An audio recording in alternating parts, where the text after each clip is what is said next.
Let me actually just step back to the old days. You were at Princeton with aspirations to be a theoretical physicist. Yeah.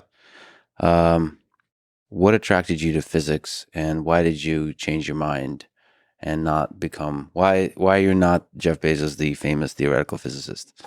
So I loved physics, and I studied physics and computer science, and I was proceeding along the physics path. I was planning to major in physics, and I wanted to be a theoretical physicist. And the computer science was sort of something I was doing for fun. I really loved it. And I was very good at the programming and doing those things, and I enjoyed all my computer science classes immensely.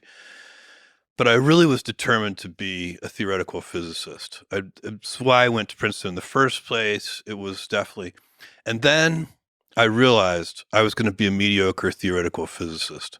And there were a few people in my classes, like in quantum mechanics and so on, who they could effortlessly do things that were so difficult for me. And I realized, like, there are 1,000 ways to be smart. Hmm. And to be a really, theoretical physics is not one of those fields where only the top few percent actually move the state of the art forward.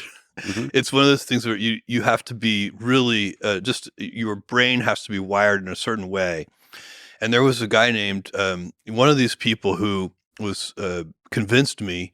He didn't mean to convince me, but just by observing him, he Yeah. convinced me that I should not try to be a theoretical physicist. His name was Yosanta. And Yosanta, was from Sri Lanka, and he was one of the most brilliant people I'd ever met. My friend Joe and I were working on a very difficult partial differential equations problem set one night, and there was one problem that we worked on for 3 hours, Hmm. and we made no headway whatsoever. And we looked up at each other at the same time, and we said, "Yo, Santa."